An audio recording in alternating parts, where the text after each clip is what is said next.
네, 안녕하십니까. 여의도 너머 TV. 오늘 월요일 순서 시작해 보겠습니다. 경민정의 닭간다. 고스트 조정밀 정치해부쇼 닭간다. 매일 오전 10시 30분에 여러분을 만나 뵙고 있는데요. 오늘도 아주 멋진 분들과 함께 시작을 해보겠습니다. 그러니까 지금 들어와 계신 분이 370분 정도 되시거든요. 들어오신 김에 좋아요 요거부터 누르고 시작을 한번 해보도록 하겠습니다. 지금 바로 응원과 또 댓글 많이 주시고요. 또 알람 설정 해주시는 거 잊지 말아주시기를 부탁드리겠습니다. 오늘 어떤 고수분들을 모셨는지 한 분 한 분 소개를 해드리죠. 성남으로 가는 김지호 민주당 대변인 어서 오십시오. 반갑습니다. 예. 철원 공천 이민찬 국민의힘 미디어 특위 부위원장님 어서 오십시오. 안녕하세요. 이민찬입니다. 네, 이동훈 계약신당 수석대변인 어서 오십시오. 네, 안녕하십니까. 네, 반갑습니다.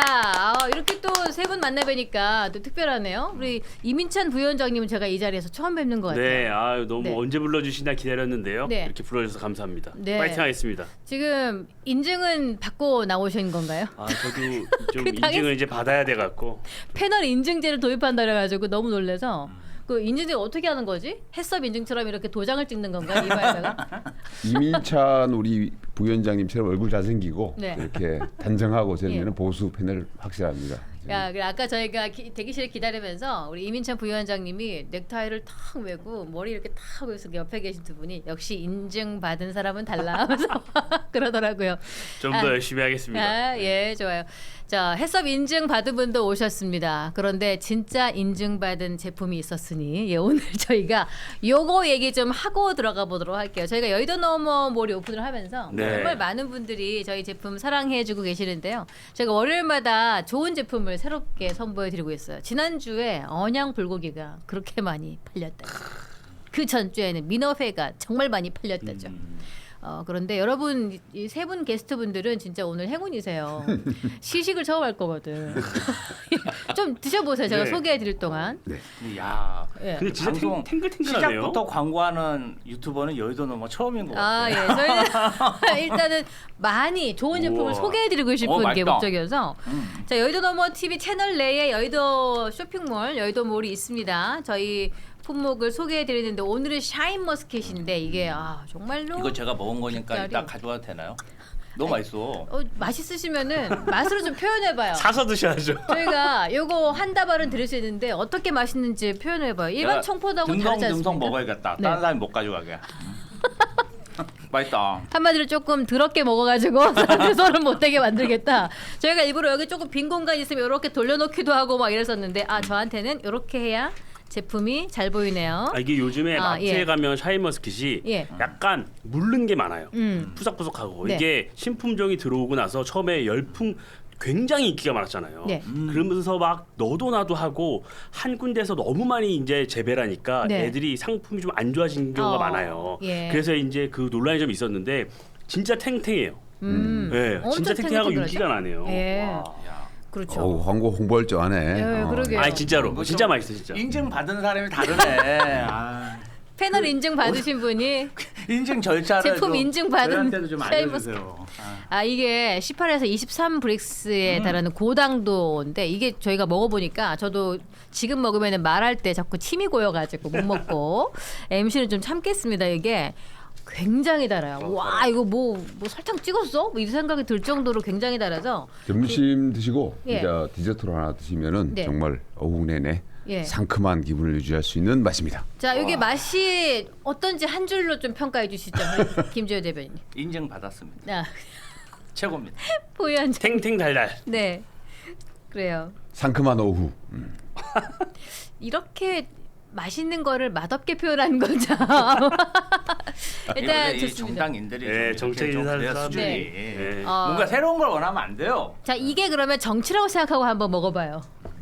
정치라고 생각하면 얼마나 우리가 막 뜯어 먹겠어. 이분이 더 하시네. 목소리가 예.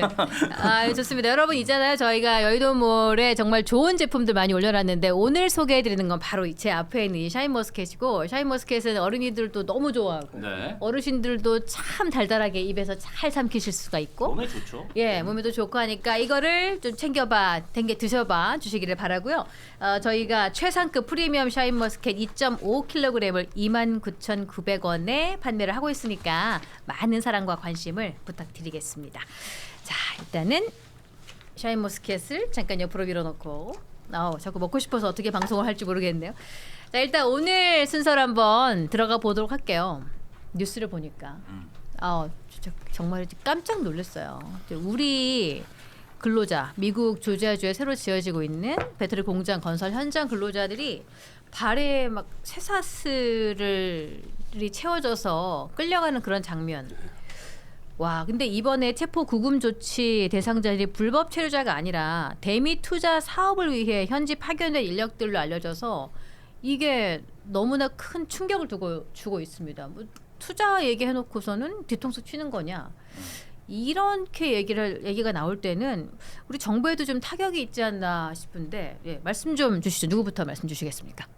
제가 얘기할까요? 네, 민주당은 어떠세요? 이런 모습 보면 뭐 빠르게 조치를 뭐 하고 있는 것 같긴 한데 어떻게 진행되고 있는 거예요? 유감이죠. 네.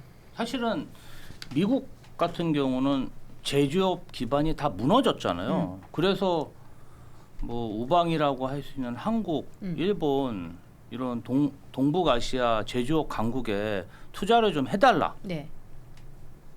부탁 반 협박 반 해가지고 대규모 투자를 약속받고 네. 그래서 저렇게 대규모 투자를 한 것인데 이런 투자 과정에서 사실은 빠른 시간 내에 미국에 있는 인력들을 교육시킬 수가 없기 때문에 국내 기술자들이 가서 교육도 시키고 네. 뭐 건축물을 짓는 과정도 그냥 상업 건물을 짓는 게 아니라 네.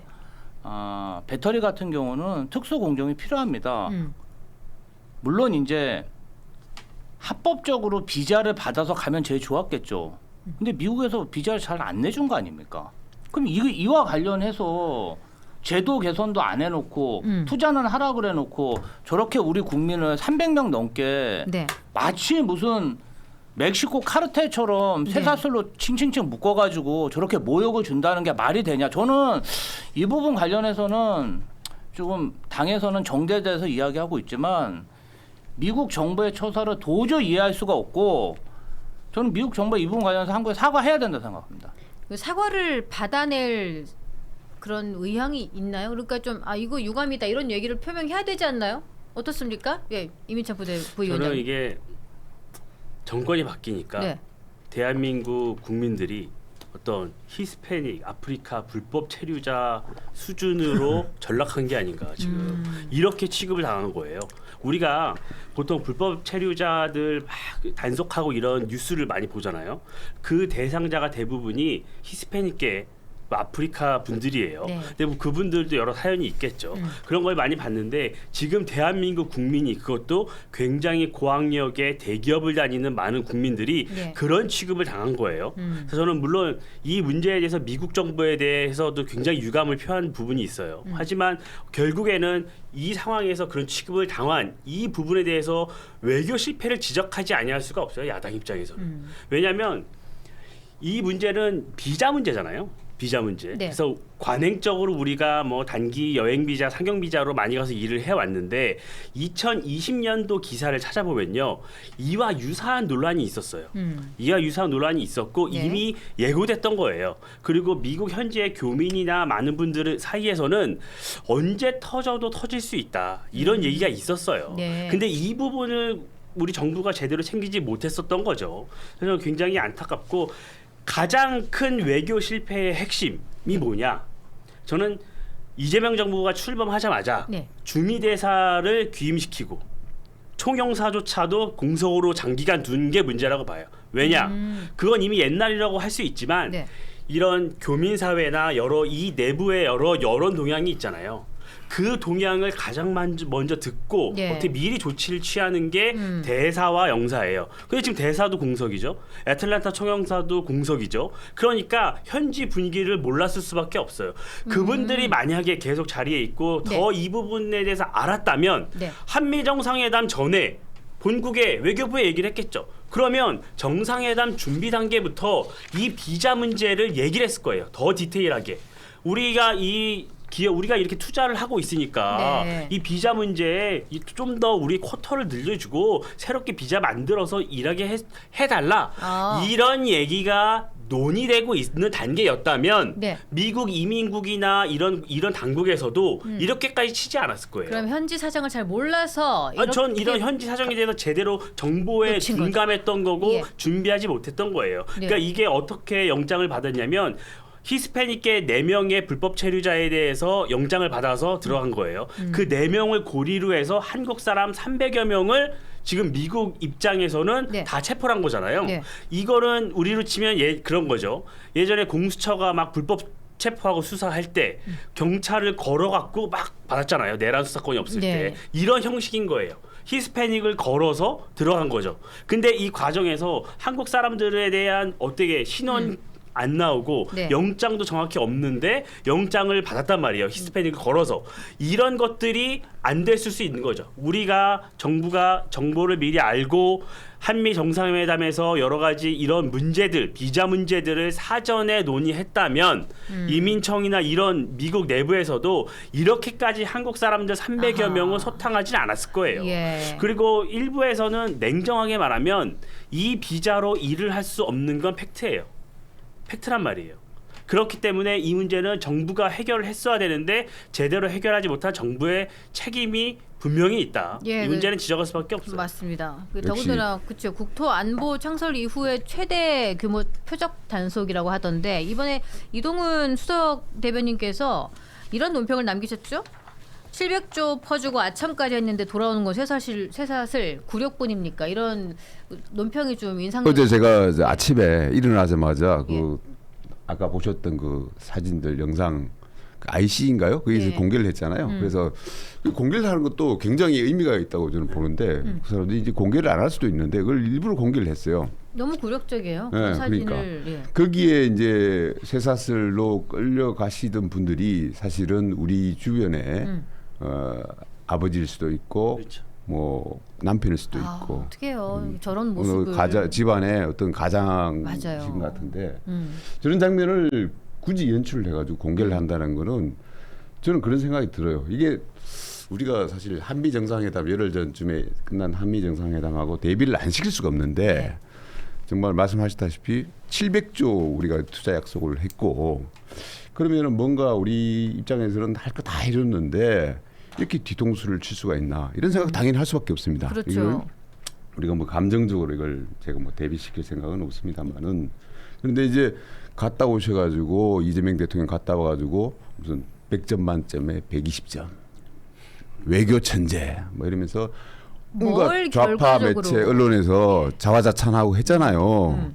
그런데 지금 불과 며칠 만에 예. 저런 장면들 갖다가 연출이 되지 않습니까? 그게 사실 저런 연방 당국에서 이제 단속을 나갔는데 그 나오는 얘기가 뭐 최대 규모 단속이다 예. 그렇게 하고 뭐 헬기 자랑하듯이 당하고 국토안보국 그런 창설이 상황이에요. 최대라 그러면 보니까. 이게 네. 트럼프 대통령이 과연 몰랐을까? 뭐 그런 생각이 야, 들어요. 알고 이게 몇 달 준비를 한 거 아닙니까? 네. 그거는 그러니까 저기를 당연히 해라. 미국에서도 알죠. 정무적으로 그런 거 관리하잖아요. 그러니까 한미 정상회담 하고 나가지고 나름대로 성과를 얻었다고 지금 이재명 대통령 한국 가서 자랑하고 있는데 예. 거기에 뒤통수 치는 그림이 될 수 있다는 걸 자기들도 인식을 했을 거란 말이에요. 그런데도 이런 장면을 굳이 공개를 했어요. 그래서 예. 저는 이게 혹시나 미국에서 그 트럼프 대통령이 우리 한미 정상회담 하기 한 3시간 전에 뭐 퍼지 앤 레볼루션 뭐 숙청과 뭐 혁명이 일어나고 있는 거 아니냐라는 식으로 어떤 메시지를 내 가지고 이재명 대통령 쪽을 어떻게 보면 길들이기 비슷하게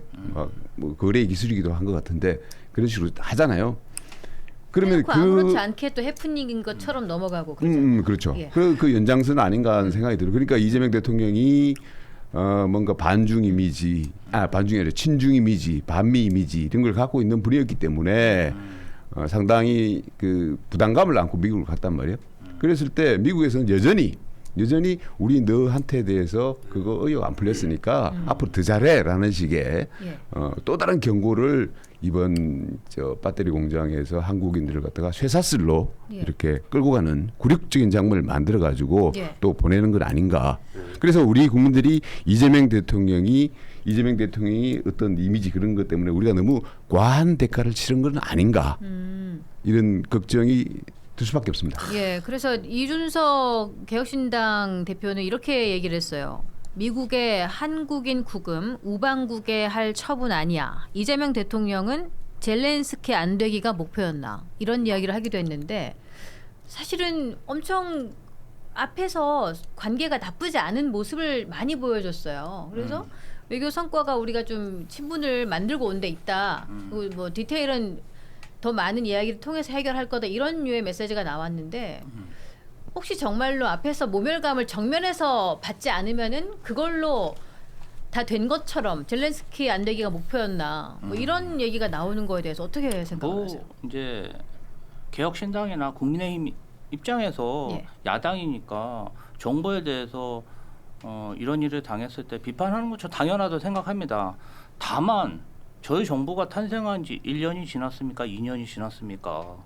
윤석열 정부에서 맨날 선상 파티하고 해외 나가면은 공관장 대사관들을 그냥 의전 예. 파티하고 술 마시고 흥청만청 놀게 그렇게 3년간 조련했기 때문에 예.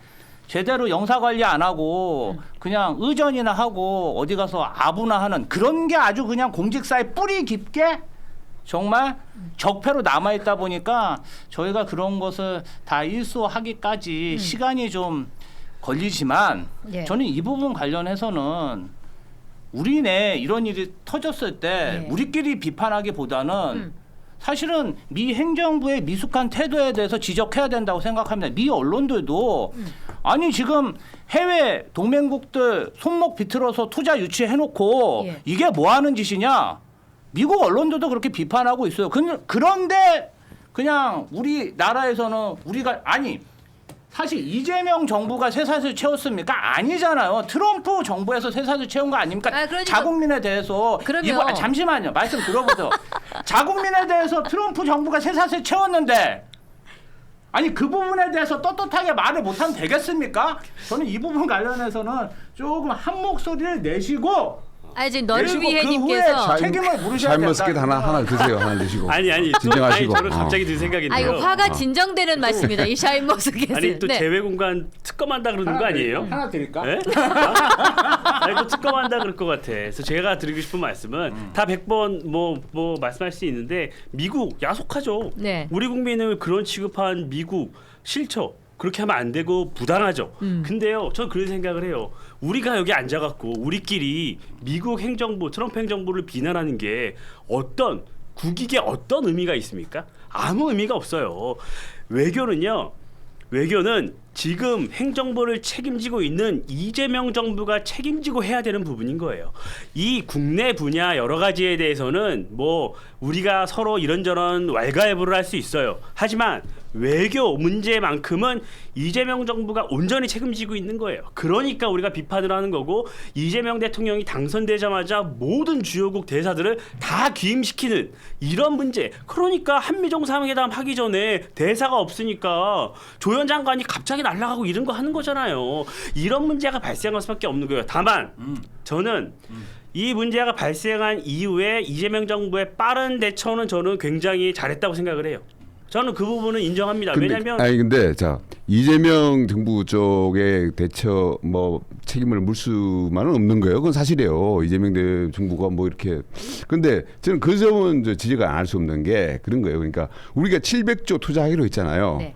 그러면은 그 이후에 후속 조치로 당연히 투자를 하게 되면 우리 노동자들이 가가지고 지금같이 배터리 공장처럼 가가지고 일을 할 수밖에 없는 상황인데 그러면 그런 후속 조치로 비자 문제가 논의되는 프로세스가 있어야 돼요. 그런데 이런 사태가 터졌을 때 우리 정부 쪽에서 그런 얘기가 안 나오잖아요. 우리가 지금 비자 문제 해결하기 위해서 이렇게 노력을 하고 있다는 얘기가 안 나오잖아요. 그런데 후속 조치가 없었다는 거거든요. 그러니까 뭔가 것만 버지런하게 합의를 뭐 해놓고는 그 뒤에서 실질적인 조치들이 없었기 때문에 이런 일이 벌어진 거 아닌가를 지적할 수 없고 그리고 두 번째로 이재명 대통령이 보인 모습들이 조금 제가 봤을 때는 정무적으로 좀 미숙한 점이 있었어요. 그러니까 영화관 가가지고 구경하시고 메시지도 좀 동떨어진 메시지를 냈단 말이에요. 그런 상황에서 어제 우리 국민들이 봤을 때 피가 거꾸로 솟는 장면들이잖아요. 쇠사슬 묶여가지고 이렇게 끌려가는 장면들이 그런 게 나왔는데 대통령께서 한가하게 좀 영화 보고 그런 메시지 내신 게 맞는가. 그리고 조현 외교부 장관 같은 경우에는 뭐 필요하면 가겠다. 우리 그 한미 정상회담 하기 전에 뭐 회담이 안 된다 그럴 때 조현 외교부 장관이 뭐 비행기 막 이렇게 알아가지고 막 없는 표 만들어가지고 갔잖아요. 그런 분이 필요하면 가겠다. 제일 먼저 가야죠. 그런 모습들에서 이재명 정부의 어떤 대처가 그렇게 잘했다고 저는 보이지가 않습니다. 제가 좀 반론을 해야겠죠? 네, 하세요. 샤인머스켓 하나 드시고. 지금 보면 너를 위해님께서 김지호님 겨우 윤석열 정권이랑 비교를 하십니까? 이렇게 말씀하시는데 여기다가 그러니까. 좀 반론해 주시죠. 그 전에 선상 파티하고 막 이러던 거 비교한 게 아니고 우리 일을 하고 있지 않냐? 뭐 이런. 비교한 게 아니라 그 전에 공직사회를 다 그렇게 썩어 문드러지게 만들어 놨으니까 제 상태로 아니 그럼 좀 제 상태로 올려놓고 이렇게 일을 해야 되는 거 아닙니까? 그 부분에 대해서 설명을 드리는 부분이고요. 네. 특검 하시죠, 특검. 국내 언론이나 네. 각 정당의 입장들을 미국 대사관이나 미국 정부에서 굉장히 주의 깊게 모니터링합니다. 그래서 이 부분 관련해서는 물론 대한민국 정부를 비판하시는 건 좋은데 동일하게 이 부분에 대해서는 강력하게 미국 정부의 메시지를 각 정당에 내주시는 것도 필요하다. 저는 좀 그 부분 부탁드리고 싶고 왜냐하면은 뭐 우리끼리 뭐 비판할 건 비판하더라도 우리 국민이 중요한 거 아니겠습니까?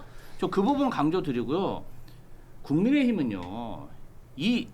제가 이런 말씀까지는 안 드리려고 했는데 12.3 계엄 때 네. 미국 대사가 치를 떨었다는 거 아니에요. 너 어떻게 해요? 계엄을 함에 있어서 미국 대사가 전화를 하면 안보실장이고 안보차장이고 전화를 안 받았다는 거야. 그날 저녁 밥까지 먹었는데 이러한 한미 동맹 관계에 있어서 불법 내란을 저지르면서 미국을 무시하는 행태를 마구잡이로 보여줬기 때문에 사실은 외교 관계가 많이 훼손됐다. 이 원죄에 대해서는 깊이 반성해야 된다 이렇게 생각합니다. 지금 민주당은요 이런 확인되지 않은 사실을 갖고 네. 지금 내라는 치트키예요 민주당한테. 미국 대사가 확인해 줬습니다. 무슨 아니 지금 정권 바뀐 지 3개월이 됐어요. 3개월이 지나고 내란 척결 본인들이 내란을 종결시켰다 그러는데 아직도 내란과 싸우고 있다 그러고 아니 뭐 내란이 무슨 치트키입니까? 지금 이재명 정부에서 벌어지는 일들이에요. 계속 옛날 얘기해봐야 국민들은요 이미 탄핵으로 전 정부에 대한 심판은 끝났고 조기 대선으로 이재명 정부를 출범시켰어요. 그러면 이재명 정부를 얘기해야지 이재명 정부의 목표가 윤석열 정부 극복이에요? 아니잖아요. 그래서 저는 극복해야죠. 아니 그러니까 극복해야 됩니다. 아니 거기서 머물면 안 되죠. 반드시 극복해야. 아니 그래 극복해야 앞으로 나아가죠. 아니 제 말은 더 나아가서 국민들을 더 부국강병을 이뤄야죠. 자꾸 윤석열 정부 얘기만 하는 게 무슨 의미가 있습니까? 뭐 지금? 얘기하지 말아요. 아무 의미가 잘못한 없어요. 걸 얘기해야지. 아니야 근데 이미 저는 저기- 이제 그 유효 기간이 아. 지났다는 거예요. 3년 그러니까 지났는데. 탄핵이 이루어졌으니까 아까 그 유효기간이 아마 거기에 해당되는 것 같은데 그러면 참 재밌네요. 네. 예. 아니 그리고 옆에서 보고 있으면 그렇죠 두 분. 아니 진짜 이거는 근데 짚고 넘어가 분명히 네. 이거는 짚고 넘어가야 돼요. 네. 이재명 대통령이 당선되자마자 주요국 대사를 귀임시킨 거는 굉장한 이건 실패예요. 이거는 왜냐하면 정권이 바뀌더라도 특히나 그 주요국 대사들은요. 일단 냅둡니다. 아그레망이 진행되고 주요 외교 일정이 진행이 될 수밖에 없잖아요. 예. 그거를 냅두는 거예요. 왜냐하면 외교 관계라는 게 지속 가능한 게 있어서 그래요. 근데 이재명 정부는 뭐 농림부 장관 이런 분들은 다 유임시키면서 대사들은 다 들어오라 그러는 거예요. 근데 그 대사들이 정치인 출신도 아니었어요. 거의 다 관료 출신들이었어요. 그분들이 계속 그 현지에서 역할을 했다면 저는 이런 외교 실패 참사가 없었다고 봐요. 진짜로. 왜냐면 이건 정보전에 실패한 거예요. 그래서 한미정상회담 의제 테이블에 올리지 못한 거고 그렇기 때문에 이게 더 참담하고 우리 국민들의 그 모습을 보면서 굉장히 마음이 아픈 거예요. 이민찬 부위원장님 네. 말씀이 뭐 맞다면 그냥 전 세계적으로 외교 관계가 경색돼야 되는데 지금 이제 미국 같은 경우는 트럼프 대통령, 트럼프 행정부의 특수성도 있는 거 아닙니까? 미국 대통령이 언제 동맹국한테 그냥 관세 15%씩 이렇게 때리는 대통령이 있었습니까? 좀 특수한 사항도 있는데 이거를 일반화해서 모든 것이 대한민국 정부의 잘못이다. 아니 그러니까 제가 제가 말씀드리잖아요. 예. 두 분이 지금 뭐, 엄청 그 부분 관련해서는 다툼을 벌이고 계시는데 네. 그 와중에 너무 재밌다고 먹방 천재 신지호 대변인님 너무 멋있어요. 그래서 데이비드 팡님이 슈퍼챗 2,000원 주셨습니다. 와. 축하드립니다. 감사합니다. 네. 그리고 이동훈 수석 대변인님께는 저는 뭐 말을 이혜님이 아끼겠습니다. 10,000원. 두 분에서 열심히 싸우고 계신데 가만히 일단 있어도 슈퍼챗이 올라오시네요. 아 그래요? 네. 좀 읽어주세요 그러면. 네. 예, 이동훈 화이팅 하시라고. 예, 감사합니다. 예, 네. 너를 위해님께서 해주셨고 예, 조유정님도 5,000원 주셨습니다. 예, 말씀 좀 주세요. 이거 마무리를 좀 하고 넘어가야 될 것 같아요. 아, 그러니까 뭐 둘 다 이제 문제가 있죠. 둘다 그래서, 문제가 있으니까. 근데 일단 뭐 갑자기 우리는 뭐 옆에 아무 고난이 없는데 얘기해. 무슨 문제가 있어 우리가. 아니 너무 방송을 날로 하시네. 지금이라도 빨리 우리 실질적으로 비자 문제 네, 맞습니다. 빨리 늘려야 되지 않습니까? 투자가 네, 들어가기 됐으니까. 때문에 네. 그런 부분에서 우리가 불편함이 없도록 이런 문제가 재발하지 않도록 비자 늘리는 문제에서 신부적으로 예. 뭐 이렇게 싸우지 마시고 그런 문제에서 빨리 착수하는 게 중요하지 않을까 이런 생각이 듭니다. 예, 그렇습니다. 저 미국을 다시 위대하게 해서 트럼프 대통령이 마가 정책을 펼치고 있잖아요. 근데 이거를 오마가 정책으로 우리가 인지를 해야 될 것 같아. 오마가 정책. Only make America great again. 미국만 위대하게. 그러니까 이거를 항상 초점을 맞추고 이 사람이 어디로 튈지 모르니까 항상 우리나라 국민에게 피해가 가지 않도록 하는 그런 것들 맞습니다. 꼭 필요하겠다는 생각이 들면서 다음 주제로 한번 넘어가 보도록 하겠습니다. 야, 드디어 이 대통령 여야 대표를 만난다는, 그렇죠? 단독 회담도 성사를 시키겠다는 이런 의지를 표명을 했는데 이게 그러면은 정청래 대표 입장에서는 조금은 눈살이 찌푸려지는 건가요? 아니면 조금 뭐 구분을 해주면 좋겠는데 이렇게 협치하는 모습, 이게 어디 가서 소문을 들어보니까 대통령실하고 당하고 좀 사이가 애매해가지고 대통령실이 좀 부글부글 한다던데 솔직히 좀 말해줘 보세요. 뭐 어떤데 지금? 항상 이재명 대통령이 그 남일 얘기하듯이 하지 말고. 정청래 대표 지역구 가서 식당 가서 밥 먹으면 거기 사인해주는 문구가 내 친구 정청래 의원에게 안부 전해주세요. 이렇게 만날 사인해서- 일이 별로 없나 봐요. 자주 보고 싶지 않고 그냥 안부 전해주는 그런 정도의 사이인가? 아니 맨날 같이 다닐 수는 없잖아요. 네. 부재 중일 수도 있고 그리고 서로 수시로 전화 통화도 자주 하시고 제가 이재명 당대표 정무조정 부실장이 있을 때 최고위원 당대표로 모신 적이 있는데 네. 굉장히 그때 좀 저희가 어려운 시기였어요. 예. 그래서 동지에도 되게 깊으시고 소통도 잘하고 마음도 네. 잘 맞는 그런 동지라고 생각하고요. 저희 당으로서는 사실 비례에 맞는 의전은 아니죠. 왜 장동혁 대표는 특별 대우를 받나? 개인적으로는 아니 같이 여야 대표 순방 성과를 받기로 했으면 예. 같이 이렇게 하고 예. 같이 이렇게 기자회견도 하고 이러면 좋을 텐데 장동혁 대표 이제 신임 야당 대표 됐으니까 좀 특별 대우를 해달라 이거 아닙니까? 특별 대우 해달라는 거 아니겠어요? 그런데 네, 그렇게 대통령이 결단하신 건가요? 대통령 정청래 입장에서는 대표께서 뭐 그렇게 하셔도 된다. 뭐 좀 이러시- 가만 계세요. 사회자가 뭐 개혁신당 티가 너무나. 근데 저는 오늘 아이 뭐 두 말은 아예 셋이 얘기해. 그냥 가만 있을게. 분이 이제 만나는 게 예. 제가 굉장히 좀 의미 있다고 보는 게 그거예요. 그러니까 이재명 대통령이나 장동혁 대표 같은 경우에 사실은 공통점이 있어요. 공통점이 있는데 네, 뭔가요? 이재명 대통령도 그렇고 사실은 내가 사기 얘기를 하자면은 이제 말 위에서 권력을 잡았어도 말 위에서 타고 계속 다스릴 수는 없다는 얘기가 있어요. 그러니까 말에서 내려와야 된다. 다시 말해서 집권 전략하고 통치 전략이랑은 달라야 된다라고 얘기를 하거든요. 계속 우리가 강경파에 의존해가지고 이재명 대통령이 집권을 했지만 그 강경파에 의존해가지고 나라를 다스릴 수는 없어요. 중도 쪽으로 와야 되고 그런 중차대한 과제를 안고 있는 시점이에요. 지금 이재명 대통령한테. 그리고 똑같이 장동혁 대표도 똑같은 얘기예요. 그러니까 강경파에 의존해가지고 당대표가 됐지만 그 사람들에 계속 의존해가지고 당을 다스릴 수는 없어요. 중도파들한테 민심을 얻어야 돼요. 그래서 그래야지 내년 선거도 치를 수 있고 그런 상황에 놓인 두 사람이기 때문에 근데 사실 이재명 대통령 같은 경우에 그 아까 우리 앵커께서 말씀하셨지만은 좀 오해를 받고 있지 않습니까? 정청래 대표하고 뭐 갈등 관계가 있다, 뭐 강경파들한테 휘둘리는 거 아니야 이런 얘기를 받고 있는데 그런 상황에서 사실은 오늘 오찬 두 사람의 만남이 이루어지는 거거든요. 그래서 저는 그 내용보다도 만나서 무슨 합의하고 저는 합의가 뭐 나올 것 같지는 않고요. 다만 두 분이 만나가지고 어느 정도 대화하고 소통하는 모양새를 갖추는 거. 이게 굉장히 지금 전국에서는 의미가 있다 이렇게 생각을 합니다. 저는 그렇죠? 윈윈윈이라고 봐요. 네. 세 명 다에게 윈이다. 왜냐면 세 분 다 이 정치적으로 이런 게 필요한 시점이에요. 이재명 대통령도 뭐 지금 말씀하신 이런 뭐 미국 문제도 있고 뿐만 아니라 국내적으로 여러 민주당이 주장하는 개혁이고 저희가 네. 볼 때는 계약이고 계약 과제들이 줄줄이 나오고 있는 상황에서 여야 대표랑 만나서 여러 대화를 하는 것은 필요한 시점이죠.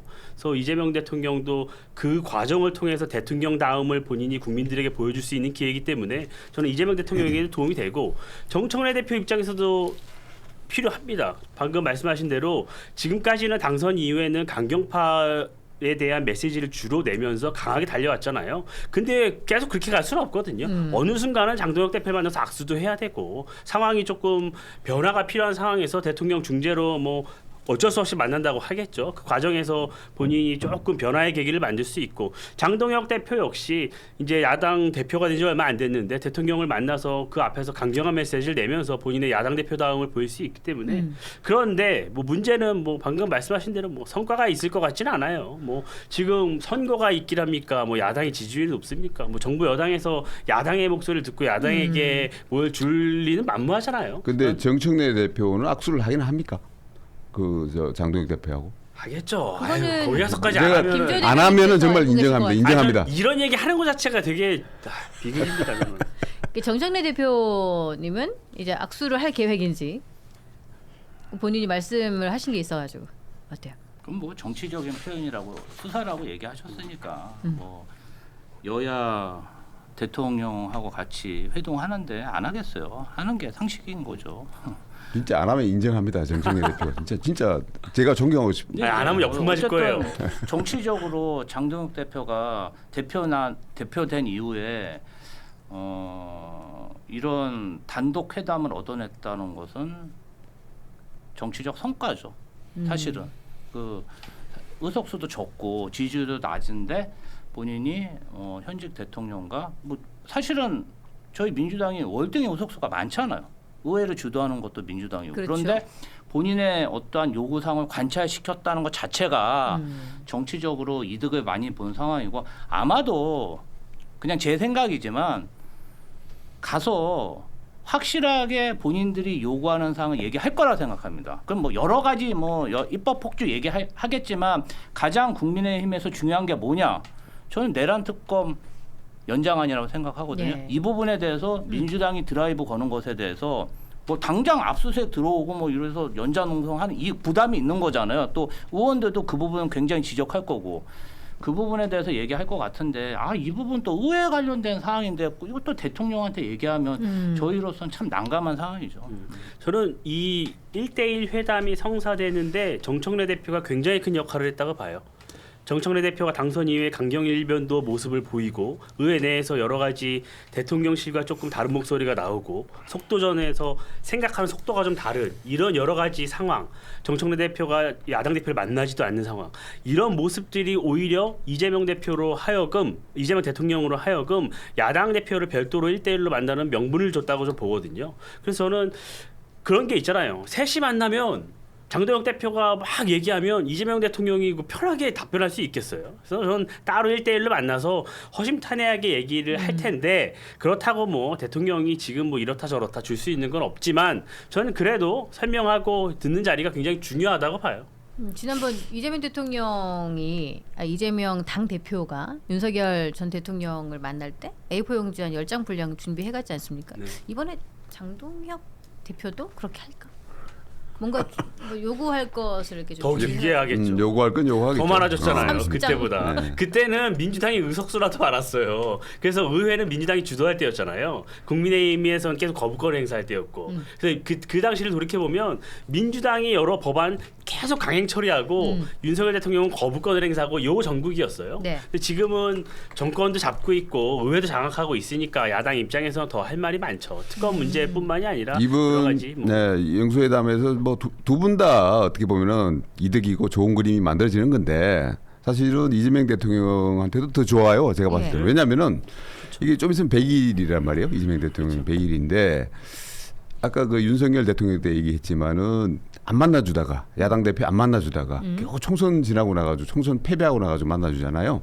그런 그림과 비교해 봤을 때 이재명 대통령은 굉장히 너그럽게 보이고 야당하고 소통하려고 그러고 이런 대통령 이미지 만들어주고 그런 모습이 있죠. 그렇죠. 맞아요. 그래서 이제 어떻게 보면 정청래 대표가 나는 뭐 사람하고만 악수한다 그러면서 야당 대표하고 악수도 안 하려 그런 상황에서 이재명 대통령은 오히려 그 중간에서 주선해가지고 뭔가 악수하는 그림까지 만드는 그런 그렇잖아요. 그러니까 100일 앞두고 굉장한 성과의 하나로 저는 그 부각을 시킬 수 있다고 봐요. 그래서 이재명 대통령한테는 좋은 장면인데 저는 그래서 이제 한 가지 또 덧붙이고 싶은 건 그런 거예요. 그러니까 뭔가 좀 보여주기식 번지르하긴 한데 이재명 대통령이 말은 온유하게 제너러스하게 해요.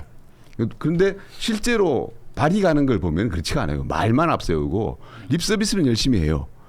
노봉법이라고 왜 노란봉투법 있잖아요. 네. 그것도 실컷 통과해가지고 국무회의에서 의결하면서 걱정한단 말이에요. 교각 사료에 뭐 우를 범하지 말자, 뭐 상생해야 된다. 그 걱정되면 왜 그걸 갖다 의결을 합니까? 미리미리 숙고해가지고 그 걱정 안 나오도록 해야죠. 지금 그 노봉법 때문에 지금 줄파업을 지금 예고를 하고 있잖아요. 아직 시행도 하지 안 한 상태인데도 그런 상황들. 그리고 검찰 개혁도 보면은요. 좀 이따 얘기할지 모르겠지만은 지금 걱정은 막 다 하시는 것처럼 보이는데 실제로는 다 통과돼요. 이게 강경파, 당내 강경파들한테 네. 밀려가지고 그런 건지 아니면 정말 이재명 대통령은 그냥 말만 하고 자기는 립 서비스만 할 테니까 뒤에서 다 알아서 해라고 약속 대련을 하시는 건지 저는 그게 굉장히 궁금하고요. 만약 약속 대련을 하고 그런 식으로 립 서비스만 하시는 거라면은 국민들이요 바보 아닙니다. 다 압니다. 좀 있으면요 이재명 대통령이 그래? 라고 해서 다 돌아왔을 테니까요. 미리미리 좀 그런 거는 좀 신경을 써 주셨으면 좋겠습니다. 예, 그럼 이재명 대통령은 지금 국민의힘 당대표하고 1대1 면담도 하겠다 했는데 그 웬만한 건 좀 같이 협치를 해서 좀 들어줄 의향이 있으신 상태인가? 아니 한 예로 봐도 저희 당으로서는 도저히 받아들일 수 없는 홍문종, 심학봉 이런 사람들도 다 사면해갖고 국정 지지율도 폭삭 떨어진 거 아닙니까? 사실은 이 부분 관련해서 야당 패널들하고 방송에서 만나면 저희 민주당은 신뢰 못해도 이재명 대통령은 좀 얘기를 하면 통하지 않을까 그런 기대들을 좀 하더라고요. 그리고 이재명 대통령 자체가 이동훈 대변인 말씀하신 것처럼 대통령 권력을 가진 사람들에 대해서 여태까지 한 행태가 그랬기 때문에 네. 그렇게 기대할 거라는 걸 알아요. 알기 때문에 지난번 그 뭐 사면 논의 관련해서도 네. 야당 의견을 전격적으로 받아들인 거거든요. 이번에도 사실은 단독 회담 저는 잘 정치 공학적으로 잘 이해가 안 가요. 근데 과감하게 받아들였다는 것 자체는 이야기를 하면 받아들일 거는 내가 받아들이겠다는 결심의 안선 이상은 예. 아마 이렇게 행보를 하시지 않았을 거다 이렇게 생각하고요.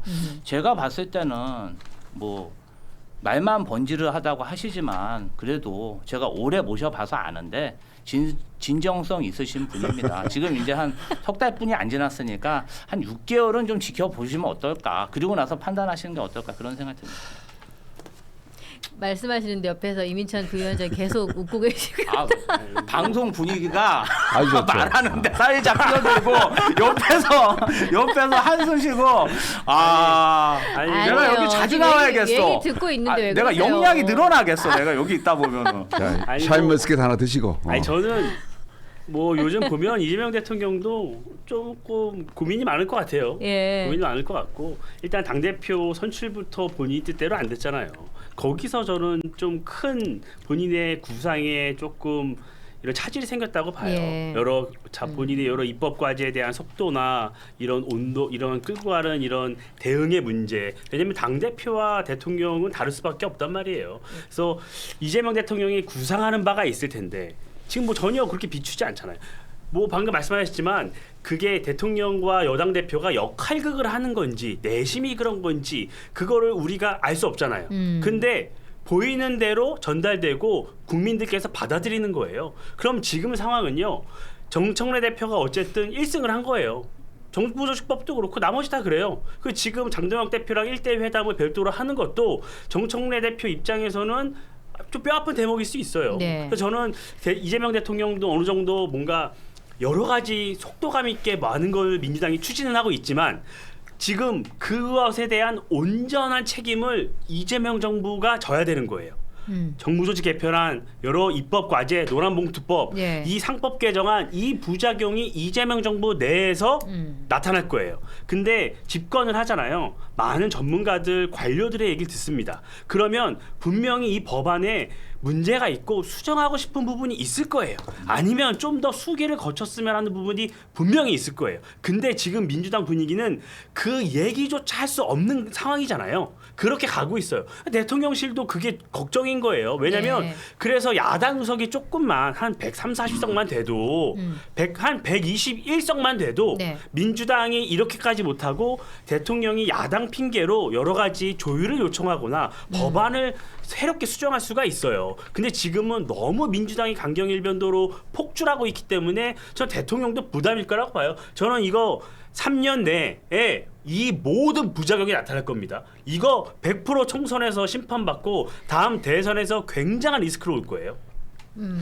진짜 대통령은 잘하고 싶을 거란 말이에요. 예, 대통령이 됐으니까 그렇죠. 어차피 잘하고 한 번밖에 싶죠. 못하는 대통령 마지막인데. 했으면 잘하고 싶을 텐데 진짜로 그게 당내 강경파들 오늘 어떤 데는 분석을 김어준이라고 하던데 그런 강경파들한테 밀려가지고 대통령이 그렇게 못하는 거라면 정말 그거는 저 문제가 큰 거예요. 그러니까 대통령이 이게 저는 차라리 약속 대리인이었으면 좋겠어요. 이렇게 약속 대리인하고 말만 이렇게 자기는 저 국합할 테니까 너 베티카페 이래서 밀고 가는 건 좋겠는데 그게 아니고 이재명 대통령이 진짜 당내 강경파들 예를 들어 뭐 김어준의 명령을 받는 정청래 대표 이런 식으로 해가지고 그 강경파 세력들이 이거 안 하면 안 돼라고 밀어붙여가지고 이재명 대통령이 거기서 끌려가고 있다면은 정말 그거는 심각한 문제가 아닐 수 없다라고 저는 생각을 합니다.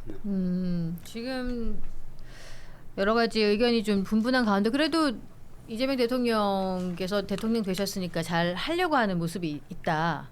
그래서 아니, 근데 그런 이제 부분 이게 토론이 좋은 대화가 있길 토론이 막 바란다. 되려면 기본적으로 전제가 맞아야 되는데 막 전제를 우리 당은 김어준이 운영한다. 아니 우리 당원도 아니고. 아니, 저도 똑같아요. 잠시만요. 아니 그리고 뭐 전환길이 아니고 이재명 대통령은 얼마나 억울하겠어요. 이재명 대통령은 박찬대 당대표 후보를 지원했다. 아니 우리가 국민의힘이 아니에요. 윤석열 대통령처럼 뭐 누구 갖다 앉혀라 그러지 않아요. 제가 그래도 이재명 대통령하고 성남시장 시절부터 네. 10년 넘게 생활했는데 제가 정청래 대표 전에 한 2달 당 대변인 하다가 네. 정청래 대표 되고 나서 다시 유임됐어요. 정말 그랬다면 제가 어떻게 유임됐겠습니까? 그렇지 않아요. 물론 이재명 대표와 가깝다고 생각하는 국회의원들이 박찬대 후보를 지원했을 수가 있죠. 그게 대통령 생각이라고 그렇게 얘기하면 안 되죠. 이게 당정 분리가 돼 있기 때문에 좀 국민의힘과는 좀 다르다. 그 국민의힘의 사례를 우리 당에 좀 이렇게 덮어 씌워가지고 그 시각으로 보면은 많은 오류가 있다. 평론에 있어서 오류가 생겼을 뿐이 없습니다. 진짜 진심입니다. 예. 잘 좀 새겨 그래서 들어주셨으면 지금 이 좋겠습니다. 사안을 계속 이야기하며 우리 김지호 대변인님이 너무 분통이 터지시는 관계로 샤인머스켓 2알만 드시고 다음 이야기로 좀 배탈 날 것 같아. 너무 많이 먹었어요. 고기 안쪽에 좀 뭐 뜯어 드십시오. 네. 좀 드셔보세요. 마음 좀 누그러뜨리시고. 여러분 지금 샤인머스켓이 아주 맛있습니다. 저희 여의도몰에서 선택해 주십시오. 화를 누그러뜨리는 명약 샤인머스켓 여러분과 함께하고 막 싶습니다. 실력이 늘 것 같아. 여기서 이렇게 펀치를 맞다 보면 여기서 막 이렇게 잔펀치해 그냥. 아니, 네, 그래도 지금 집권 여당 아니에요. 가장 먼저 발언권도 드리고 이렇게 하고 있기 때문에 자 다른 얘기 한번 넘어가 보죠. 네. 이제 조국 혁신당 이야기를 해야 되는데 이 얘기가 성비위 사건으로 후폭풍이 아주 거센데 오늘 아침에 강미숙 조국 혁신당 여성 고문께서 또 인터뷰를 통해서 이런 얘기했더라고요. 조국 전 대표가 감옥에 있을 때 10페이지가 넘는 손편지를 써서 드리기도 했다. 하지만 답장 받지 못했다. 뭐 출소하고 나서 석방되고 나서 또 메시지를 보냈다. 그러니까 강미정 대변인을 한번 만나서 위로하겠다. 요 정도의 말만 들었다. 뭐 이런 얘기가 하면서 좀 많이 섭섭한 감정을 많이 드러내고 있는데 지금 지도부는 총사퇴하고 조국 전 대표 지금 조국 원장만 남은 거예요. 이거에 대해서 오늘 나오신 세 분의 패널 어떻게 생각하시는지 의견 자유롭게 좀 주십시오. 이 사안 자체가 이제 불거진 게 지난 주죠 4일인데 얼마 되지는 않았어요. 근데 이게 저는 단순히 이제 처음에는 성비 사건, 오래 묵은 성비 사건이 이제 폭로가 되면서 이게 그렇게 흘러갔는데 지금은 제가 봤을 때는 이게 모종의 여권 내 어떤 파워 게임으로 흘러가는 양상이 아닌가. 그래서 조금 이제 사건이 이렇게 한 단계 업그레이드 됐다고 할까요? 그러면서 이 사건이 단기간에 끝날 것 같지 않고 계속 이어질 수 있겠다 이런 생각이 들어요. 그러니까 지금 여권 내에서 보면은 이 친명 스피커 이른바 친명 스피커들이 본격적으로 이 얘기를 거론을 하기 시작하면서 네. 조국 혁신당을 한마디로 조지고 있더라고요. 그러니까 네. 그래서 조국 대표의 어떤 책임까지 거론하면서 하던데 그래서 지금 보면은 그 내년 지방선거까지 염두에 두고 어떤 조국 혁신당을 이번에 완전히 뭔가 좀 해체 수준으로 몰고 가려고 하는 그런 그림이 작동하는 거 아닌가 이런 생각 들어요. 야 초록은 동생이라고. 아니 그게 나 이제 개혁신당이 이제. 아니 저랑 생각이 똑같아요. 야당이니까 대동단결했다. 시나리오. 아니 저는 그 생각했어요. 왜냐면 아이고. 아니 진짜로 제가 궁금했던 게 이게 아니 왜냐면 그 뭐 거기가 당이 대응을 잘못하고 이거는 이미 너무 많이 나왔으니까 우리가 제로할 필요는 없을 것 같아요. 이미 제로할 필요는 없고 예. 저는 이 얘기가 들었을 때 한창 이 얘기가 딱 터졌을 때 왜 갑자기 이 시기에? 이런 생각이 들었어요. 왜냐하면 조국 전 대표가 사면을 받고 전국을 순회하면서 대통령실과 민주당이 굉장히 불편해할 때 이 사건이 터진 거예요. 굉장히 음모론적일 수 있는데 전혀 그런 내용은 아니죠. 그래서 저는 그런 내용은 아니라고 저도 생각을 했고, 네. 그래서 근데 왜 갑자기 이렇게 터졌지? 그래서 생각을 하면서 갑자기 민주당은 속으로 이걸 좀 계기로 삼아야 되겠는데. 그러니까 뭐 기획을 했다는 게 아니고 이거 뜻본 김에 제사 지내는 거죠. 그러니까. 그렇죠. 저도 그 생각이 제가 말씀드린 그거예요. 어. 저도 처음에 너무 이 시기에 이런 일이 터져서 민주당이 그랬나? 언뜻 처음에 그랬는데 이제 그 기자회견을 들으면서 그게 아니구나라는 걸 깨달았는데 그래도 어떻게든 민주당 내에서는 굉장히 불편하신 분들이 많았잖아요.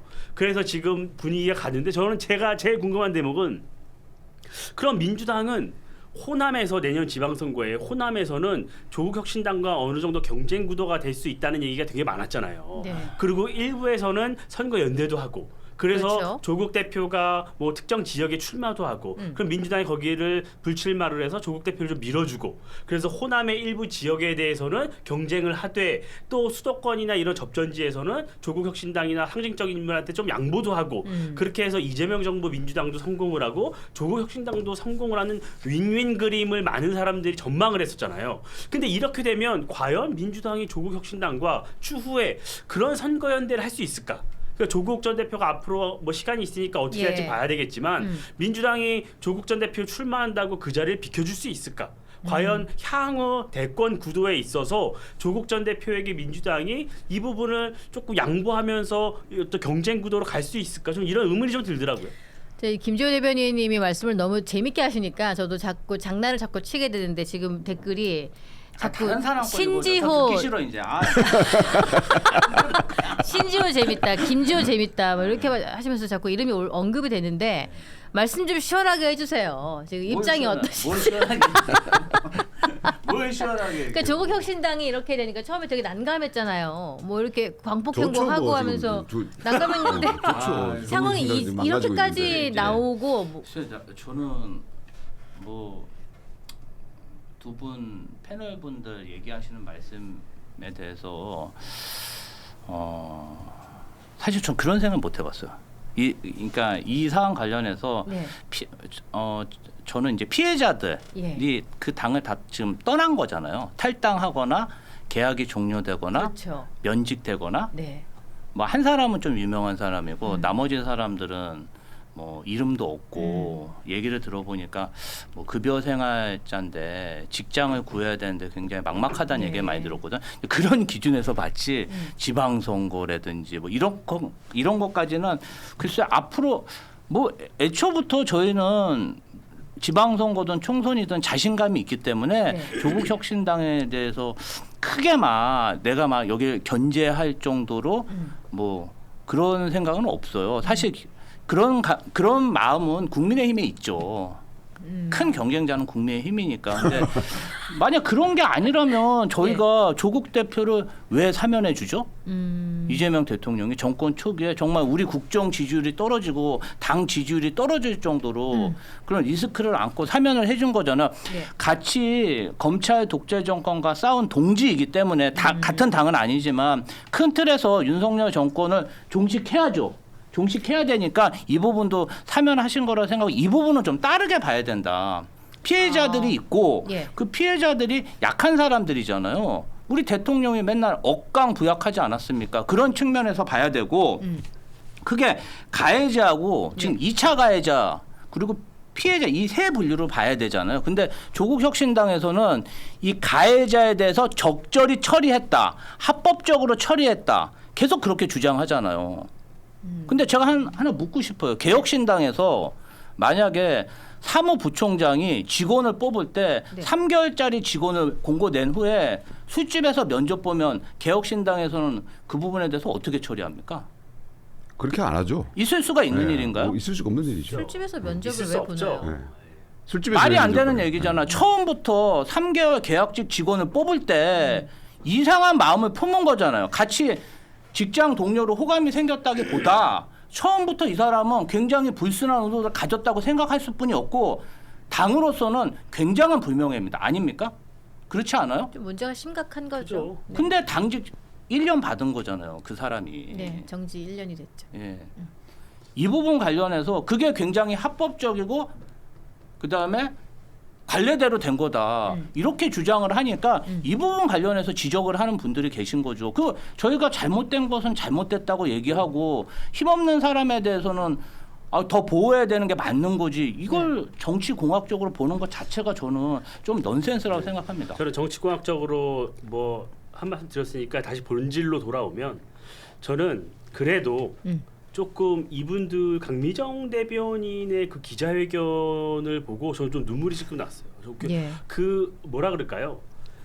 제가 가장 마음이 아팠던 부분은 그 피해자분들이 오랜 기간 동안 이 문제에 대해서 해결을 노력했는데 해결되지 않는 그 과정에서 그 피해자를 도왔던 많은 분들이 더 많이 상처를 받고 그분들이 당을 떠나고 이 2차, 3차, 4차, N차 피해가 양산되는 이 과정이 저는 이게 생각이 들더라고요. 예. 그 당내 그 문화 자체가 굉장히 문제라고 보는데 그분들이 가장 마지막까지 기댔던 게 조국 전 장관이잖아요. 그랬는데도 이분은 무응답이었고 지금 여러 입장을 냈는데 그 입장도 약간 책임 회피성이에요. 그래서 저는 그러면 이 정도까지 사태가 악화됐으면 조금 조국 전 장관이 나서서 책임을 지고 여러 가지 일을 좀 수습을 하지 않을까라고 생각을 했는데 네. 저는 그 SNS 프로필 사진 바꾼 걸 보고 경악을 했어요. 그 SNS에 저는 어젠가 그제 바꿔버렸어요. 저는 정말 경악을 맞아요. 했어요. 이 시점에 음. 경청을 하는 모습으로 이걸 바꾼 거잖아요. 저 의미가 뭐죠? 왜? 아니 들어야 될 시점에 듣지 않았잖아요. 피해자들이 나 아프고 힘들다고 외치고 호소할 때 듣지 않았잖아요. 외면했잖아요. 그때는 외면하고 왜 지금 듣겠다 그러죠? 저는 또 뿐만이 아니라 더 나쁜 건 지금 어떤 기사들이 양산이 되고 있냐면 조국 전 장관이 강미정 대변인이나 이분들을 피해자들을 만나기 위해서 네. 수차례 직간접적으로 연락을 했는데 못 만나고 있다. 이런 기사가 나요. 네. 이 기사의 출처는 어디겠어요? 조국 전 장관 측일 거 아니에요. 조국 전 장관 측이 언론에다 아니 우리 이렇게 노력하고 있는데 피해자들이 응답하지 않아. 이런 언론 플레이를 하고 있어요. 이게 가해자들의 행태입니까? 이게 책임 있는 사람들의 행태예요? 아니잖아요. 그러니까 저는 이런 이율배반적인 태도를 보면 조국 혁신당의 미래는 저는 네. 굉장히 어둡다고 봐요. 그리고 조국 전 장관 역시 책임을 전혀 통감하고 있지 않고 이 문제를 근본적으로 해소하고 조국 혁신당을 재건할 수 있는 능력도 없고 책임감도 없고 의지도 없다고 봅니다. 저는. 사진상으로 봤을 때는 그 모습이 아주 경청의 자세를 저런 식으로 보여주는 것이 맞는가 공감할 수 있는 부분에서 그렇죠. 굉장히 공감력이 좀 이번 부족하지 사건에서 제가 이제 유심히 본 게 사실 이제 조국 전 대표의 어떤 수습 능력인데 사실 조국 대표가 보면은 이제 문재인 정권에서 문재인 대통령이 픽을 하면서 네. 민정수석으로 픽을 하면서 그야말로 일약 여권 내 대권 주자로 부상을 해요. 그 전까지는 뭐 서울대 아주 얼굴 잘생긴 교수였는데 그리고 좌파에서 셀럽이었는데 그런 사람을 픽업을 해가지고 대권 주자가 됐단 말이에요. 그래서 물론 그 중간에 법무장관을 하다가 이제 윤석열이라는 암초를 만나가지고 굉장히 공경에 처해졌고 그래서 그걸 갖다가 나름대로 자기는 이제 극복을 했다고 지금 생각하고 있을 겁니다. 그 뭐 8개월 동안 교도소도 갔다 왔고 그러면서 그걸 자기는 극복을 했다고 생각하고 있을 텐데 의무를 갖게 되는 거는 그분의 어떤 진짜 조직을 다스리고 네. 각 운영하는 능력이라고 저는 봐요. 그런 것들을 보여줬느냐, 정무적인 능력을 보여줬느냐, 네. 아직까지 보여준 적이 없습니다. 조국 전 장관은. 그랬을 때 지금 여권 내에 자기 스스로는 아마 사면 복권을 받고 나오면서 자기가 계획을 다 세웠을 겁니다. 대선 주자로서 좀 마음이 급했던 거죠. 뭔가 자기가 해야 될 일이 있고 그런 것들 차근차근 뭐 하든지 뭐 했어야 되는데 그런 것들이 너무 마음이 급한 상황에서 이런 사건이 터졌는데 예. 거기서 보여준 능력이란 거는 상당히 좀 문제가 있죠. 우리 이민찬 위원장님 말씀하셨다시피. 그리고 그 이후에 보여주는 행태들도 자기가 뭐 당원이 아니라서 뭐 대처를 못했다는 식의 어떤 발뺌하는 능력을 보여주고 있는데 그래서 대권 주자로서 이러다가 그야말로 조기에 여권의 대권 주자 행보에서 낙마할 수도 있겠다. 이런 생각이 들더라고요. 그렇죠. 조국 혁신당 측에서는 굉장히 난감하고 또 지금 이제 총체적 난국이에요. 지금 그래서 피해자들이 하는 이야기는 지도부 총사퇴를 하는 거를 바라지를 않은 거예요. 근데 이렇게 되고 조국 전 장관만 두고 이렇게 사퇴하고 하는 게 굉장히 무책임하고 어떻게 표현하냐면 폭력적이라고 그러는 거예요. 이거 그러면 내가 몸담았던 내 당을 망하게 만든 사람이 되는 거잖아요. 너무 난감하게 만든 거니까. 이게 지금 전선을 네.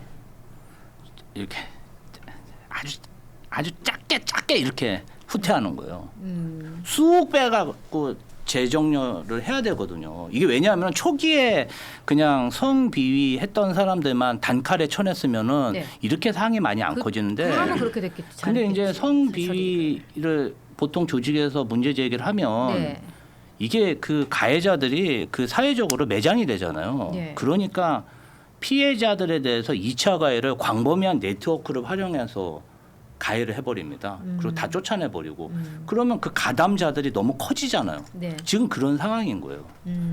그래서 지금 쉽게 지도부에서 인정도 못하고 네. 이 사항에 대해서 뭐 지금 사퇴하고 최선의 자신들은 노력을 한다고 하지만 결국은 이 사항은 가해자 그다음에 2차 가해자 네. 사항 케이스 바이 케이스별로 다 찾아내서 이 사항에 대해서 뭐가 잘못됐는지를 밝혀내지 않으면 네. 사항이 해결이 안 됩니다. 그리고 조국 대표는 지금 뭐 어디 뭐 비대위원장을 또 맡는다 뭐 이런 얘기도 나오던데 그러면 안 돼요. 그러니까 지금 완전히 뒤로 물러나가지고 그야말로 무건수행 좀 하셔야 됩니다. 아니 그 자숙하면서. 이준석 대표도 당 대표 하는데 조국 대표 비대위원장 아니. 이준석 아니 내가 물어 이준석 대표도 저 우리 국민 중에 60만 명이 국회의원 제명해라 뭐 이렇게 하는데 당 대표 하시잖아요. 이거에 왜 대해서 좀 무거운 손 안 반박을 좀 하세요? 하셔야 될 것 같아요. 그 얘기를 하신 분들이 있잖아요. 우리 손솔 의원이 우리 진보당의 국회 네. 등원하자마자 그런 얘기 하시던데 그분이 이 그 조국 사태에 대해서는 조국 혁신당 사태에 대해서는 한마디도 안 하고 계시잖아요. 예. 그러니까 그걸 좀 갖다 붙이시는데 제가 그 우리 젓가락 발언 얘기 하기 시작하면요. 오늘 지금 1시간 해도 또 못하는 얘기인데 한번 해보실래요? 젓가락 발언 하세요. 가지고. 제가 뭐 손해날 게 뭐 있습니까? 그거 따로 특집으로 한번 구성을 아니, 해보도록 저는 하겠습니다. 다시 본질로 돌아와야 돼요. 우리가. 예. 지금 이 조국 이 사태, 조국 혁신당 얘기 예, 보면 예. 저는 민주당이랑도 무관치 않다고 봐요. 이제 뭐 여러 이 보도가 조금씩 나오고 있는데 그 아까 우리 대변인 말씀 주신 그 경징계 받은 1년 당원 정지 받은 그분이 문재인 정 청와대 출신이라는 거잖아요.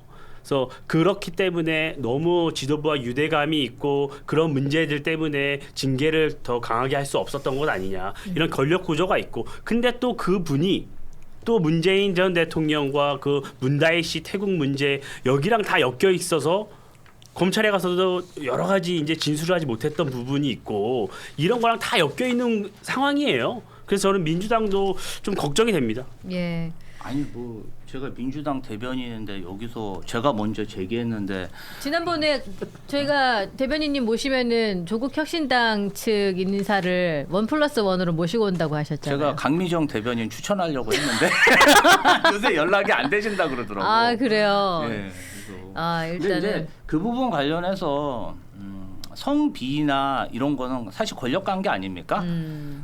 어느 조직이나 예. 일어날 수 있는데 사실은 정당에서 이런 일이 일어나면은 빨리 처리하는 게 맞죠. 그리고 지위 고하를 막론하고 가해자나 2차 가해자들에 대해서는 응당한 처분을 하는 게 맞습니다. 아까 뭐 전 정권 얘기도 하셨는데 저도 다 알고 있어요. 근데 전 정권 뭐 저도 거절하시겠죠. 문재인 대통령 존경하지만 이 부분 관련해서는 잘못된 건 잘못됐다고 얘기하는 게 맞다고 봅니다. 네, 거기 일단 가해자뿐만 아니고요. 그 또 있죠. 그러니까 민주당의 그 최강욱 네. 전 이제 연수원장인가요? 네. 그분의 발언도 굉장히 심각한 발언이에요. 사실은 개돼지 뭐 그런 발언을 떠나가지고 이직들을 묻어버려야 된다. 그게 진짜 극단적인 극좌 히틀러 발언, 같은 스탈린 같은 네. 발언이잖아요. 폭력적인 거죠. 그런 얘기를 이제 아무렇지도 않게 하시는 분이 민주당의 교육연수원장이었다니까 저는 기함을 할 일이라고 생각하고 정청래 대표가 임명했죠. 그래놓고 빨리 또 네. 사퇴를 시켰죠. 여하튼 좀 무거운 주제. 또 뭐 강미정 대변인이 워낙에 화두가 되어 있어서 저는 그 강미정 대변인도 한번 모셔봤으면 좋겠다는 생각하고 있습니다. 좀 뭐 말씀 시간 듣고 좀 싶기도 지나면 하고. 예, 예. 모실 수 있지 않을까요? 예, 그렇습니다. 좀 회복이 되셨으면 좋겠어요.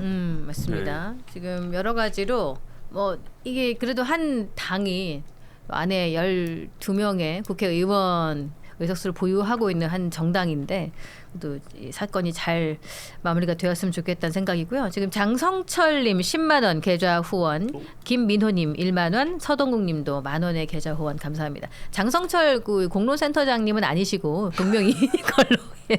저 처음에 이랬는데 아니신 걸로 확인이 되었습니다. 자 이제 저희가 이슈 하나만 더 이야기하고 이제 마쳐야 되겠는데요. 천주일보에서 그 여론조사를 했는데 차기 대선 후보감으로 장동혁 당대표가 1위를 차지했다고 합니다. 천주일보에서 해가지고 장동혁 1위, 조국 2위, 정청래 3위 이렇게 1, 2, 3위를 다투고 있다는 차기 대통령 후보 적합도라고 나와 있네요. 장동혁 당대표 이야기를 좀 해봐야 될 텐데 이게 장동혁 국민의힘 대표가 본인을 최악이라고 한 한동훈 전 대표와 어떻게 정치를 하겠냐 못한다 이런 얘기를 했어요. 요거는 좀 어떻게 보시는지 이 흐름 자체는. 지금 제가 아까 이제 이재명 대통령하고 장동혁 대표가 좀 처리가 비슷하다라고 이제 얘기를 했는데, 그러니까 강경파들을 등에 올라타고 사실은 당 대표가 됐잖아요. 근데 계속 강경파들 등에 올라타고 갈 수는 없어요.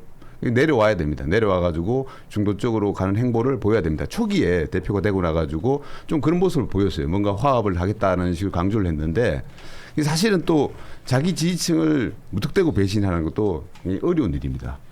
왜냐하면 그렇게 되는 순간 자기 발밑이 이제 꺼져버리기 때문에 지지율이 유지가 되질 않고 그러니까 이게 상당히 이게 기술적으로 잘 해야 되는 부분이죠. 그러다 보니까 제가 보기에는 그래서 장동혁 대표가 여기저기서 자기 지지층 강경파 유튜버들 이런 분들한테 경고를 받은 것 같아요. 그러다 보니까 지금 가장 그 장동혁 대표 입장에서는 치트키처럼 쓸 수 있는 게 어떻게 보면 한동훈 대표를 갖다가 겨냥하고 공격하는 게 아닌가 싶어요. 그러다 보니까 이런 발언들이 나온 것 같은데 제가 봤을 때 그걸 가지고 이걸 너무 강경하게 계속 끌고 가지는 않을 거라고 보고 모르겠습니다. 우리 이 부위원장께서는 어떻게 생각하시는지. 네. 저는 이 문제가 된 게 최악 차악 발언이잖아요. 저는 이 우리 전대 중에 이 얘기를 듣고 좀 놀랐어요. 왜냐하면 1, 2위로 이제 김문수, 장동혁 두 분이 올라온 거잖아요. 예. 거기서 이제 한동훈 전 대표가 최악 차악을 하고 규정을 했잖아요. 예. 당원과 국민이 2명으로 후보를 추렸어요. 당원과 국민의 선택으로 추려진 2명을 예. 최악과 차악으로 규정을 한 거예요. 그러면 최선은 누구죠?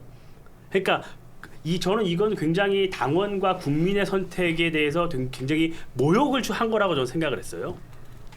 그래서 이 문제가 발단이 된 거잖아요. 이 문제를 먼저 전 짚고 넘어가야 된다고 봐요. 이 문제를. 네. 그냥 이 문제에 대해서 어떤 평가 없이 단순히 장동혁 대표가 선거에서 이기고 났는데 한동훈 전 대표를 안 본다더라, 안 한다더라 이 문제가 아니라 이 최초의 발언. 이 발언 과연 당원과 국민의 선택에 대한 2명을 최악과 차악으로 규정한 이것은 과연 옳았느냐. 이것에 대한 평가가 1차적으로 좀 필요하다고 봐요. 그래서 장동혁 대표가 당선이 됐고 네. 그 이후에 한 2주 정도 됐죠. 그래서 다양한 각계의 얘기를 들었을 겁니다. 들었을 텐데 이 문제만큼은 짚고 넘어가야 된다는 분들의 의견, 당원분들의 대다수가 있어요. 이 문제는. 근데 그럼 뭐 정치인은 늘 그렇잖아요. 뭐 정청래 대표가 오늘 악수할지 봐야 되겠지만 악수 안 한다 그랬다가 영원히 악수 안 하는 것도 아니고 여러 가지 해법과 있고 예. 시간이 필요한 겁니다. 그래서 저는 한동훈 전 대표에게 이 키가 있다고 봐요. 저는 한동훈 전 대표가 이 발언을 해서 문제가 됐잖아요. 예. 그러면 장동혁 대표 같은 경우에는 늘 얘기한 게 원칙 있는 통합을 얘기한 거예요. 원칙 있는 통합으로 단일 대우를 하겠다. 그러면 당원과 국민의 선택을 최악으로 규정하고 지속적으로 다른 목소리를 내실 건지 아니면 본인의 발언에 대해 장동혁 대표한테 사과할 문제도 아니에요. 이건. 예. 당원과 국민에게 어떻게 본인의 발언은 왜 나왔고 왜 이런 걸 했는지에 대해서 조금 본인이 좀 설명할 필요가 있다고 봐요. 저 당원의 한 사람으로서. 예. 저는 그 부분에 대해서 좀 한동훈 전 대표가 조금 설명을 해주시고 본인의 정치의 행보를 이번 전당대회 결과에 대해서 어떻게 생각하고 본인이 향후 정치를 어떻게 할지를 지금 고민 중이실 거 아니에요. 그래서 그렇죠. 저는 거기 그 행보에 달려있다고 봅니다. 왜냐하면 제가 늘 방송에서 이 얘기를 드렸어요. 예전에 우리 이준석 당대표를 국민의힘의 당대표로 만든 그 당원들 네. 그 이후에 한동훈 전 대표를 당원으로 만든 그 당원들 예. 그 당원들이 여전히 국민의힘에 있습니다. 비가 오나 눈이 오나 지켰던 그분들이 우리 당에 있어요. 그분들이 지난해에는 한동훈 전 대표를 62.8%로 압도적으로 선출해줬어요. 그런데 왜 1년 만에 왜 한동훈 전 대표를 선택하지 않고 왜 이번에는 김문수와 장동혁을 선택했는지 왜 최종적으로 장동혁을 선택했는지 이 의미를 조금 한동훈 전 대표가 헤아려서 왜 그 이후에 정치 행보를 해야만이 이런 상황이 풀릴 수 있다. 저는 이렇게 생각을 합니다. 그러면은 한동훈 전 대표는 어떤 스탠스를 취해야 되는 거예요? 지금 뭐 단계 논란 때문에 이런 것도 집중 조사가 들어갈 거, 당무 감사 같은 것이 이루어질 수도 있고 그렇잖아요. 좀 장동혁 대표 신임 대표가 네. 좀 이재명 대통령을 배웠으면 좋겠습니다.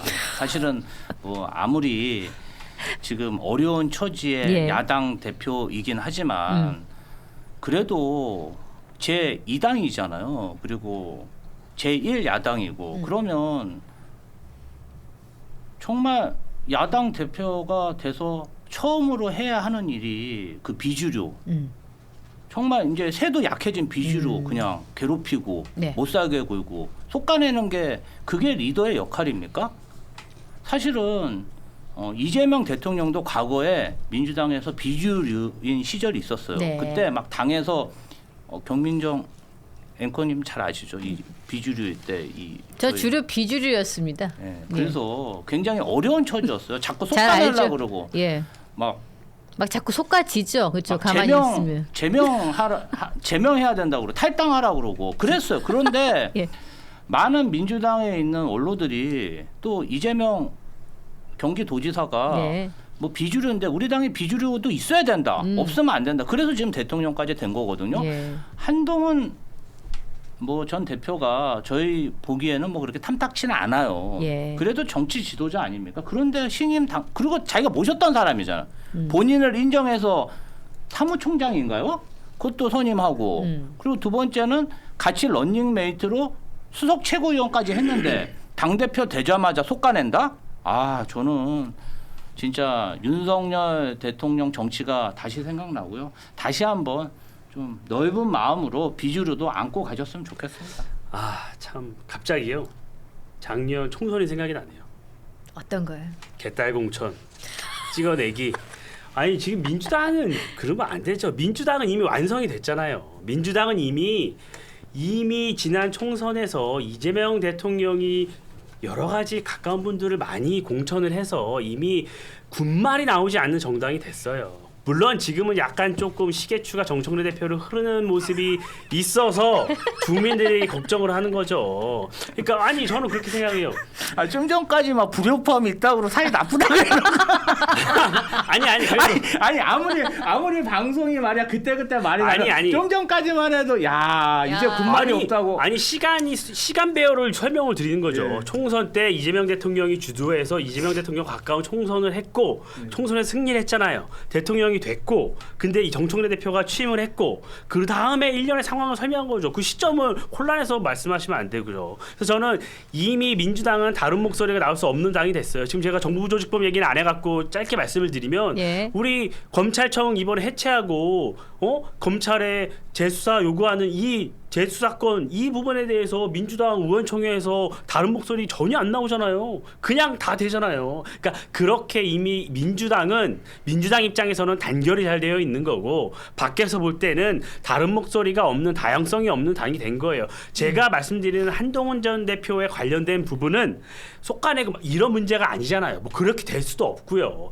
대신에 한동훈 전 대표가 본인이 과거에 했던 정치와 달라져야 되고 이 전당대회 민심을 헤아려야 되고 본인이 당원들에 대해서 어떤 모욕감을 줬던 발언에 대해서는 분명히 정리하고 넘어가야 된다는 얘기를 하는 거예요. 저희 뭐 당 안에 이미 뻔질나게 뭐 당 지도부 비판하시는 분들 얼마나 많은데요. 이제 못하게 하겠다는 거. 예. 양진영 다 이제 문제가 많으니까 오늘 잘 만나가지고 잘 해결하시고 앞으로는 좀 잘해봅시다. 샤인머스켓 하나씩 드시고.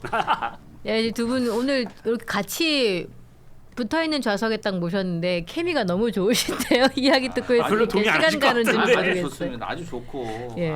근데 조금 그 비주류 관련된 거는 뭐 제 말을 새겨 들으나 안 새겨 들으나 그거는 국민의힘 선택인데 네. 제가 정당 생활 해본 결과로는 그건 좀 새겨 들으시는 게 좋다 미래를 위해서.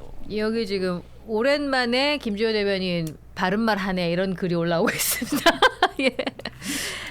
요거 간단하게 한번 여쭤보면 우리가 국민의힘에서 패널 인증제 시행할 거라고 하는데 패널 인증제로 그러면은 왜 기자셨으니까 아시잖아요. 보도 지침 같은 거 내려오면은 그대로 이렇게 해야 되는 게 있고 그럼 패널 지침에 내려오는 겁니까 당에서 어떤 거예요? 저도 아직 디테일하게 어떻게 이것을 구현하시겠다는 건지는 저희가 들은 바는 없어요. 네. 들은 바는 없지만 뭐 그런 거죠. 첨예하게 갈등 대립하고 있는 여러 이슈에 있어서 당론은 당의 입장은 무엇이냐 이런 부분을 조금 더 전달을 하겠다는 의미인 거죠. 예. 민주당이 그거 지금 굉장히 잘하고 있거든요. 어떤 첨예한 이슈가 있을 때 한 장으로 정리해서 패널들한테도 제공도 하고 설명도 해주고 이런 거. 예를 들어 그런 거죠. 검찰개혁 이슈가 있다. 그랬을 때 여러 대립되는 논쟁적인 주제들이 막 있잖아요. 네. 거기서 우리의 스탠스는 무엇이냐. 이걸 의미하는 거예요. 뭐 이게 굉장히 좀 인증제 이러니까 부정적으로 생각을 하시는데 예를 들어서 뭐 방금 말씀드린 재수사를 요구할 수 있는 권한 문제 이런 문제 아니면 재수사를 할 수 있냐 없냐 여러 가지 논쟁거리가 있잖아요. 그래서 이 부분에 대해서 우리 당의 입장은 이렇고 그런 거를 열심히 설명을 한다는 의미죠. 근데 방송에서 그러면은 만약에 거기에 벗어나는 말을 하면은 해당 행위를 아니 그러니까 이게 어느 당 명찰을 달고 나가가지고 방송에 나가가지고 그 당의 어떤 구체적인 당놀이랄까요 이런 것과 좀 거스르는 말을 하는 거 보면은 굉장히 좀 거슬리는 건 사실이에요. 저희들 입장에서도 우리도 지난 대선 때도 보면은 개혁신당 몫으로 방송에 나가가지고 어떤 분들이 꼭 이준석 대표에 대해서 비우호적인 발언을 하신 분들이 계셨어요. 예. 우리 입장에서는 그런데도 불구하고 저희들은 사실은 방송국에다가 이런 분들이 나가면 안 된다라고 하기보다는 이런 분들이 우리 개혁신당 패널입니다라고 이제 요청을 했었어요. 그러니까 이런 분들을 좀 이게 관심을 가지고 써주십시오라고 원래 했어요. 그러니까 그 패널을 선정하는 문제는 어디까지나 방송국의 재량입니다. 그러니까 그런 거에 있어 가지고 너무 또 그 마치 당에서 이런 사람들 안 된다는 식으로 하거나 네. 뭔가 말할 자유를 비판할 자유를 가로막는 모습을 보여서도 저는 안 된다고 봅니다. 예. 장동혁 대표가요. 누구보다 언론에 프렌들리합니다. 아마 많은 지금 일선에 있는 기자분들한테 여쭤보면 뭐 즉각 피드백이 오고 장동혁 대표가 누구보다 언론 프렌들리해요. 그리고 누구보다 언론의 구조를 잘 알아요. 할 예가 있었어요. 뭐 이거 너무 이거 사소하니까. 그게 너무 잘 알기 때문에 지금 저도 알아요. 일부 방송국에서 아니 국민의힘은 무슨 패널까지 너네들이 정하려고 하느냐. 뭐 너네 이런 식으로 할 수 있느냐. 민주당이 지금 편성위원회 만들어서 방송 편성 침해하는데 그럼 국민의힘도 그런 식으로 하려고 그러냐. 네. 그런 얘기가 있는 아니 그런 얘기가 있는데 제가 대변인 시켜줘야겠어. 아니 제가 말씀드리고 싶은 건 그런 거예요. 그런 거죠. 그런 것을 악용하는 일부 매체들이 있어요. 악용하는 이렇게 공정하게 불러서 토론할 수 있으면 좋은데 네. 민주당도 있어요. 근데 뭐가 공정해? 3대 1인데. 이게 뭐가 공정해? 근데 저는 아닙니다. 아니, 그래서 네. 국민의힘 뭐가 아니야? 그러니까 국민의힘은 하고 앉아 있는데 민주당보다 더 민주당스럽게 말씀하시는 분도 있고 예. 막 그런 얘기가 있는 거죠. 그러니까 최소한의 여러 국민의힘의 입장이나 이걸 설명해 주시면 좋은데 예. 너무 또 그런 패널의 구성을 악용하는 일부 방송사가 있는 것도 사실이에요. 그런 부분에서 저희는 억울함을 호소할 수도 있는 거죠. 네, 민주당에서도 뭐 이건 좀 아닌 것 같다라고 그 방송사에 공문도 보내고 이런 건 하시잖아요. 아까 개혁신당 엄청 잘해요 민주당. 아니, 그러니까 원래 남이 떡이 커 보이는 거고 우리는 항상 국민의힘이 강경하게 하네. 그리고 예. 뭐 저는 패널 활동하고 대변인 활동하면서 한 번도 한 페이지짜리 뭘 받아본 적이 없어요 당으로부터. 그래서 뭐 무슨 자유롭게 발언해라 이런 아니 건가요? 자유롭게 발언해라 예. 그런 얘기도 아니, 안 그럼 해요. 이거는 여당이 돼서 안 하는 것 같아요. 아니 야당 때도 뭐 그런 얘기들이 특별히 없었고 지금 이제 국민의힘이 얘기하는 거 장동혁 대표가 얘기하는 게 뭐가 심각하냐면 예. 방송국을 압박하겠다 뭐 그 얘기는 없고 패널들이 방송에 주요 매체에 나오는 패널들이 국민의힘 계열 패널들이 얘기하는 거 다 모니터링 한 다음에 당 방침과 다른 사람들에 대해서는 색출하겠다. 과감하게 당규에 따라서 조치하겠다. 그러니까 근데 그게 그냥 사람이 이게 그렇잖아요. 뭐 서면으로 쓰는 것도 아니고 네. 말을 하다 보면은 예. 또 분위기에 따라서 약간 민주당에 치우쳐서 얘기할 수도 있고 저도 그렇거든요. 네, 그렇죠. 뭐 이렇게 얘기하다 보면은 국민의힘의 어떤 정책에 공감할 수도 있는 거잖아요. 근데 공감을 하면 안 되는 상황이 될 수도 있다. 말이라는 건 그런 거잖아요. 근데 그런 거를 다 모니터링해서 검열을 한 다음에 당에서 조치를 하겠다는 거예요. 그러니까 모니터링 요원을 새로 이것은 지금 제가 봤을 때는 뽑으셔야겠어요. 이런 걸 보고 침소봉대라고 하는 거예요. 그러니까 이게 정말 제가 네? 좀 말씀드린 말을 하면 끝나고 나서 얘기하세요.